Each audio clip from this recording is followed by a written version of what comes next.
Stencil work কৰি কম সময়ৰ ভিতৰত মই কেনেকৈ কাপোৰত ডিজাইন কৰোঁ তাৰে পদ্ধতি এটা আজি আপোনালোকলৈ মই আগবঢ়াইছোঁ। বহুতে বিচাৰি আছিলে, সেই বিচাৰি থকা কাৰণে খুব সহজতে কৰিব পৰা পদ্ধতিটো মই দেখুৱাইছোঁ। চাওকচোন, দুখন ট্ৰিপ্লেক্স বৰ্ডত একেধৰণে দুপাহ ফুল আঁকি লৈছোঁ আৰু এখনত যিকেইটাত কাট লিখি দিছোঁ আনখনত সেইকেইটাত লিখা নাই, কাৰণ যিকেইটা মই এখনত কাটিম আনখনত সেইকেইটা নাকাটো। সেয়ে মই এনেকৈ কাট লিখি লওঁ। আপোনালোকেও এনেধৰণে লিখি ল'ব। আৰু এই ট্ৰিপ্লেক্স বৰ্ডটো বহুতে মোক সুধি থাকে ক'ত পোৱা যায়। আপোনালোকে ট্ৰিপ্লেক্স বৰ্ডটো কিতাপৰ দোকানত পাব, আৰু যদি নাপায় তেনেহ'লে আপোনালোকে মোৰ লগত যোগাযোগ কৰিব। এয়া চাওকচোন, এতিয়া মই পেপাৰ কাটাৰ এখন লৈ কাটিব লৈছোঁ। বহুতে সুধি থকা প্ৰশ্নবিলাকৰ উত্তৰো মই আজি দি গৈ থাকিম। আপোনালোকে ভিডিঅ'টো শেষলৈকে চাব। পেপাৰ কাটাৰখনহে আপোনালোকে ব্যৱহাৰ কৰিব। আপোনালোকে কিন্তু ব্লেড বা বেলেগ নাইফ ব্যৱহাৰ নকৰিব। আৰু এই ট্ৰিপ্লেক্স বৰ্ডটো কাটিং কৰোঁতে তলত মই এখন প্লাইবৰ্ড লৈ লৈছোঁ। দেখিছেনে? প্লাইবৰ্ডখনৰ খুবেই প্ৰয়োজন। প্ৰথম কথা হ'ল, প্লাইবৰ্ডখন ল'লে আমাৰ কাটিবৰ কাৰণে সুবিধা হয়, আৰু দ্বিতীয় কথাটো হৈছে আমাৰ তলৰ টেবুলখন নষ্ট নহয়। যিহেতু আমি এনেধৰণে পেপাৰ কাটিংখন কৰোঁ, সেইকাৰণে তলৰ যিখন টেবুল থাকে আমাৰ সেইখনো হয়তো নষ্ট হৈ যাব পাৰে। সেইকাৰণে এনেকৈ ল'ব লাগে প্লাইবৰ্ডৰ ওপৰত। আৰু চাওকচোন, এই যে এখন বৰ্ড কাটিং কৰিলোঁ, কাটিং কৰা এই বৰ্ডৰ এয়া চাওক কেনেকৈ মই পাতখিলা কাটিং কৰিলোঁ। খুব সহজ, খুব কম সময়ৰ ভিতৰত হৈ যায়, কিন্তু প্ৰেক্টিচ লাগে। প্ৰেক্টিচ কৰিলেহে সহজ হৈ পৰে। যিকোনো কামেই আমাৰ প্ৰেক্টিচ লাগিব। মই এতিয়া এৰী কাপোৰ এখনত কৰিব লৈছোঁ। প্ৰথমতে মই এইটো পাৰ্পল কালাৰ লৈছোঁ।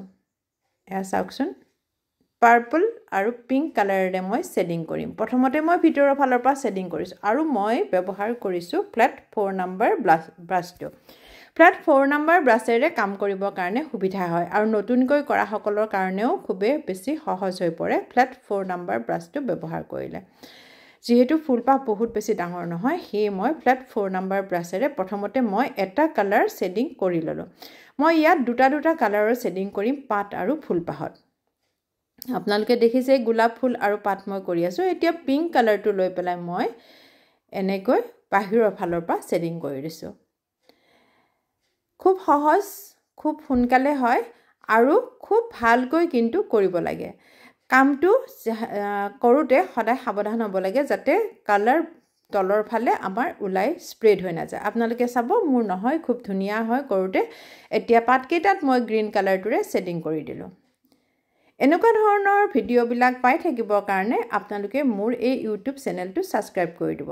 আৰু আপোনালোকৰ যদি মোৰ এই ভিডিঅ'বিলাক ভাল লাগে তেনেহ'লে নিশ্চয় আপোনালোকে লাইক, শ্বেয়াৰ, কমেণ্ট কৰিব নাপাহৰিব। মোৰ প্ৰথমখন বৰ্ড হৈ গ'ল। এতিয়া চাওকচোন, মই দ্বিতীয়খন বৰ্ড বহুৱাই ল'লোঁ, আৰু দ্বিতীয়খন বৰ্ড বহুৱাই লৈ পেলাই মই এনেকৈ একেধৰণে ভিতৰৰ ফালৰ পৰা ভায়লেট কালাৰটো, পাৰ্পল কালাৰটো মই এনেকৈ ছেডিং কৰি দিছোঁ, আৰু বাহিৰৰ ফালৰ পৰা মই পিংক কালাৰটো এনেকৈ ছেডিং কৰি দিছোঁ। এতিয়া দ্বিতীয়খন বৰ্ডৰ কাম হৈ গ'লে আমাৰ সম্পূৰ্ণ কামটো হৈ যাব। তাৰপিছত কিন্তু আমাৰ অকণমান কাম থাকে, তেতিয়াহে ফুলপাহ বহুত বেছি ধুনীয়া দেখা হয়। সেই পিছৰ কামখিনি আপোনালোকে চাব। এইখন বৰ্ড উঠাই দিয়াত চাবচোন কিমান ধুনীয়াকৈ কম সময়ৰ ভিতৰত আঁকি নোলোৱাকৈ হৈ গ'ল। এতিয়া ব্লেক কালাৰ আৰু 0 নম্বৰ ব্ৰাছটো লৈ পেলাই মই এনেকৈ হীৰাবিলাক দি দিলোঁ। আৰু ইয়াৰ পিছতো কিন্তু আমাৰ কামটো শেষ নহয়। ইয়াৰ পিছত আৰু এটা কাম থাকে, সেইটো হৈছে গ্লিটাৰ লৈ যদি ফুলপাহত এনেকৈ কৰি দিওঁ তেতিয়া আৰু বেছি ভাল লগা হয়। আৰু ইয়াত কিন্তু মই গ্লিটাৰটো ব্যৱহাৰ কৰিছোঁ ৰংগুলি গ্লিটাৰ পোৱা যায় বজাৰত, আপোনালোকে বিচাৰিলে পাব। আৰু তাৰপিছত 24 ঘণ্টাৰ পিছত কিন্তু ওলোটা ফালৰ পৰা আপোনালোকে ইস্ত্ৰি কৰিব। ধন্যবাদ।